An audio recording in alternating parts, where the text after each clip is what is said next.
சென்னையில் மக்கள் தொகை மிகவும் அதிகமாக உள்ளதாக கூறிய நீரியல் நிபுணர் ஜனகராஜன் ஆக்கிரமிப்புகளும் அதிகரித்துள்ளதாக தெரிவித்துள்ளார். கடல் மட்டத்திலிருந்து 10 மீட்டர் கீழே இருக்கு, நிறைய பகுதி 5 மீட்டர் கீழே இருக்கு, சில பகுதி 1 மீட்டர் கீழே இருக்கு, ஒரு சில பகுதிகள் கடல் மட்டத்துக்கு கீழே இருக்கு பள்ளிக்கண்ணேறு ரீஜன்லாம். So it's a flat surface with extremely gentle gravity. Okay, அந்த மாதிரி ஒரு இடத்துல நம்ம இருக்கிறோம். Rainfall is high. குறைந்த இருக்கிற நகரங்களை நம்ம இந்தியாவில் நல்ல மழை பெய்கின்ற ஒரு நகரம், மிக அதிகமாக பாதிக்கப்படக்கூடிய இடம். இது வந்து ஐடி காரிடார் OMR.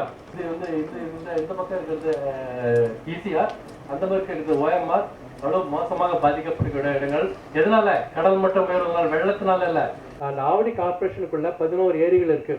ஓகே, அந்த 11 ஏரிகள் வச்சுக்கிட்டு ஃபுல்லா பொல்யூட் பண்ணிட்டு ஆவடி கார்பரேஷன் இன்னைக்கு குடி தண்ணீருக்கு நிலத்தடி நீரை உறிஞ்சிட்டு இருக்கிறாங்க. நிலத்தடி நீர் ரீசார்ஜ் பண்ண முடியல. என்ன பண்ண போறீங்க? வில்லிவாக்கம் அது வந்து இத்தினூண்டா இருக்குன்னா, இத்தினூண்டுன்னா அது வந்து ஒரு 27 ஏக்கரா இருக்கு. 272 ஏக்கர் இன்னைக்கு 27 ஏக்கர் ஆயிடுச்சு. அது வந்து அம்யூஸ்மெண்ட் பார்க்கா மாத்திருக்காங்க. அதுக்குள்ள industrial estate, bus stand, housing board.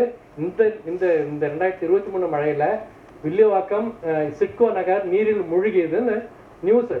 அது நீரில் மூழ்கவில்லை, ஏரி முழு தண்ணி போச்சு. செய்திகளை உடனுக்குடன் தெரிந்து கொள்ள உடனே சப்ஸ்கிரைப் பண்ணுங்க.